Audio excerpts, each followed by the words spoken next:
There's a little plastic chair outside a Sari Sari store about 10 minutes from my house, and every Thursday afternoon, if the rain is not coming sideways, that is where I sit. I sit there with a bottle of cold water sweating in my hand, motorcycles whining past on the road, somebody frying garlic in a kitchen nearby, kids in school uniforms dragging their backpacks behind them, and an old man named Ernesto arguing with whoever will listen about basketball. Nobody there cares what I used to do for a living. Nobody asks what my house cost back in the States. Nobody's impressed by the fact that I once had a retirement account with more money in it than I thought I would ever need. They care whether I came last Thursday. They notice if I did not. That took me 12 years to understand. My name is Robert Hale. I am 73 years old. I grew up outside Grand Rapids, Michigan, and I spent 36 years running electrical crews for commercial construction projects. Schools, warehouses, medical offices, strip malls, anything with enough wiring to keep 40 men busy and enough deadlines to keep me awake at night. I was good at it too. I do not say that to brag. I say it because being useful was a big part of how I understood myself. You showed up early, you solved the problem, you signed the paperwork, you kept your word, then you went home. That was life. When I retired at 61, I had a paid off house, a pension, Social Security coming later, and a wife named Carol who had already started making lists of places we were going to visit. Then Carol got sick. Not long and dramatic. That would almost have been easier to understand. It was 8 months from the first appointment to the funeral. 8 months. I remember that number more clearly than I remember some entire decades of my life. After she died, the house became unbearable. Not because it was sad every minute. Sadness would have at least been something. It was the silence that got me. The coffee maker clicking off in the morning, one plate in the dishwasher, one towel hanging in the bathroom, her gardening gloves still sitting on a shelf in the garage because I could not throw them away and could not stand to look at them. My daughter, Melissa, lived 40 minutes away. My son, Kevin, was in North Carolina. They called, they visited, they worried about me. They did everything children are supposed to do, but they had their own lives. I started eating dinner at 4:30 because there was no reason not to. I watched cable news until I was angry at people I had never met, then switched to old war movies until I fell asleep in the recliner. For a while I told myself I was adjusting. Then a year passed, then another 6 months. I tried everything people tell widowers to try. I joined a church breakfast group. I volunteered twice a week at a building supply charity. I took a woodworking class even though I already knew more about tools than the instructor. I went on one terrible dinner date with a woman a friend introduced me to, and both of us spent half the evening talking about our dead spouses. Nice woman, wrong time. One February night during a snowstorm, I found a video about retiring in the Philippines. I know, famous last words.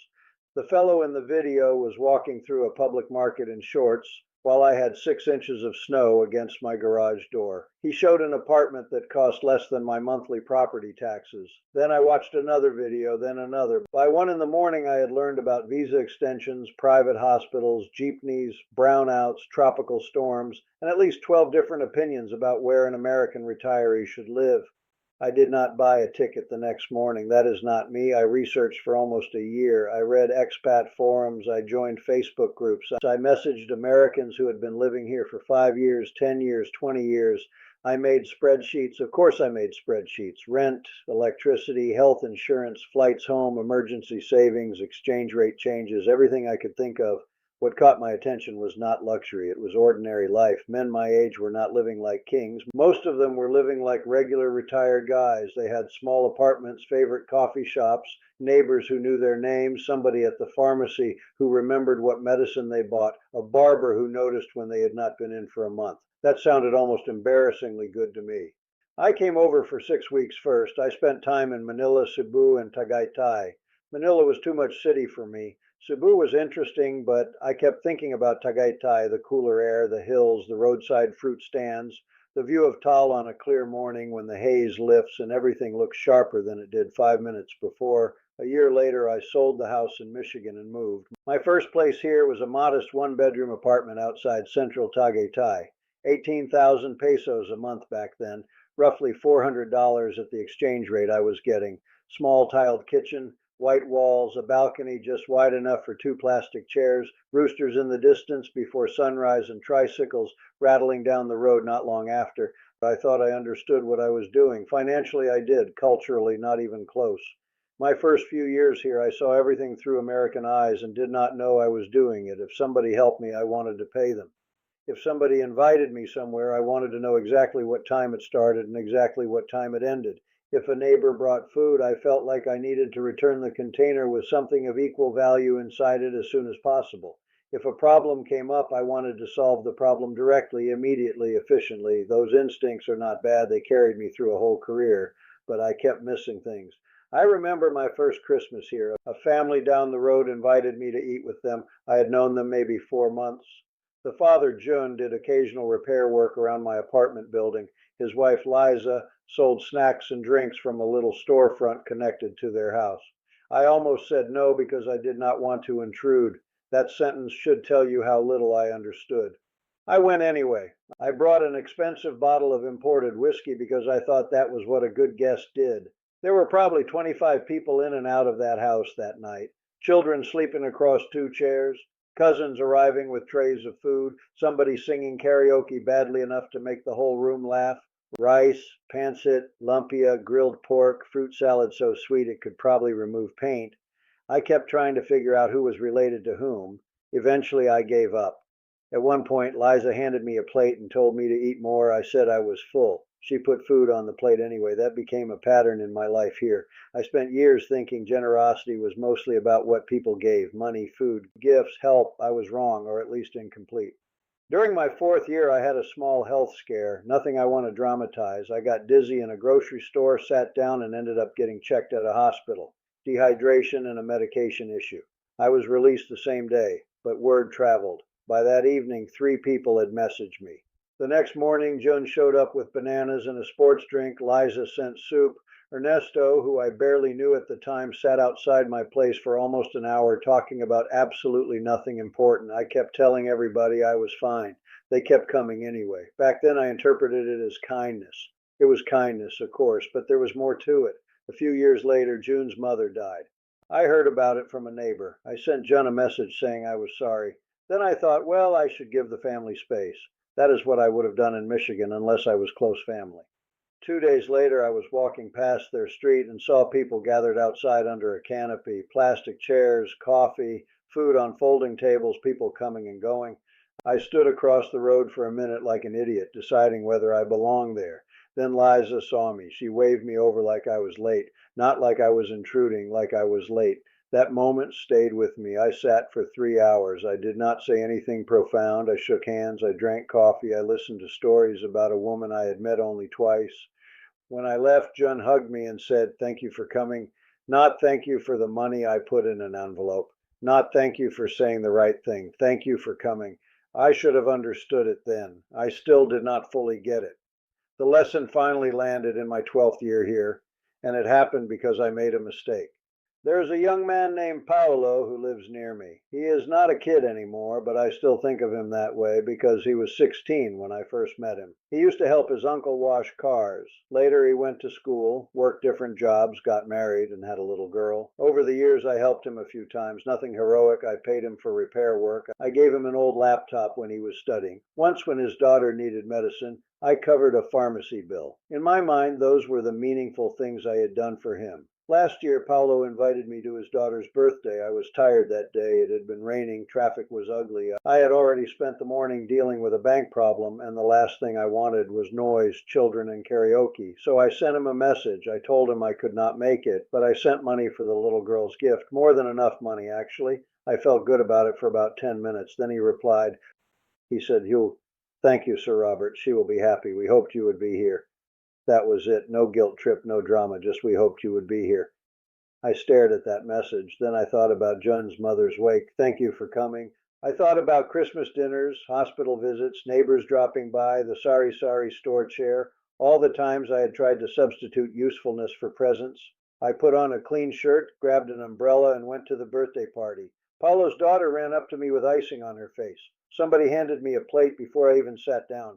The power went out for maybe 20 minutes and nobody cared. They turned on phone flashlights and kept talking. Paulo pulled a chair next to mine. He barely mentioned the money. He talked about the fact that I came. That was the moment. 12 years. It took me 12 years to learn something people here had been showing me from the beginning. The thing many Filipinos I know seem to value most is not money. It is not status. It is not even generosity by itself. It is relationship made visible, showing up, remembering, making time, treating somebody like they belong in your life, not just like a person you deal with when there is a task to complete.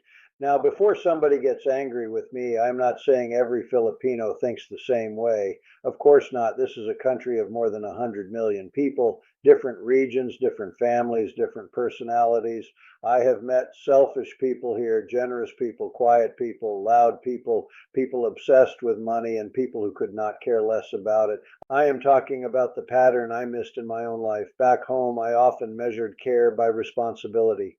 Did you handle what needed handling? Did you pay your share? Did you solve the problem? Did you respect somebody's privacy? Here I slowly learned another measurement. Were you there? Did you sit down? Did you eat? Did you remember the child's name? Did you ask about the mother who was sick last month? Did you come back when there was nothing you needed? That last one is important. Did you come back when there was nothing you needed? I think a lot of foreigners get this wrong, especially at first. We notice how helpful people can be. The guard who carries something, the neighbor who finds a mechanic, the family who invites us to a meal, the clerk who remembers us. And because we come from a culture where money is often how we settle an imbalance, we reach for our wallets. Sometimes that is appropriate. People should be paid fairly for work. I am not suggesting otherwise. But a relationship is not a bill you can settle. I learned that in smaller ways, too. For years, whenever somebody invited me to a meal, I would arrive with something expensive because arriving empty-handed made me uncomfortable. One afternoon, Liza laughed when I showed up carrying imported chocolates and told me in the gentlest way possible that I did not have to bring something every time. I remember standing there with that box in my hand, almost confused. Bringing the gift was easier for me than simply accepting the invitation. A gift gave me a role. It made me feel useful. Sitting at the table and letting somebody feed me required something else. It required trust. That sounds obvious now, but it was not obvious to me then. I had spent most of my adult life believing independence meant needing as little as possible from other people. Here I began to see that constantly refusing small kindnesses can keep you safe, but it can also keep you separate. That was my mistake. I thought if somebody did something kind for me, I could repay it and make us even. They were not trying to make us even. They were making room for me. There's a difference. These days, my life is not flashy. I still live near Tagaytay. My rent is higher now, naturally. I pay 27,000 pesos a month, a little under $500, depending on the exchange rate. I have a comfortable two-bedroom place with a small covered patio, a stubborn old refrigerator, and a view of green hills if I lean far enough to the left.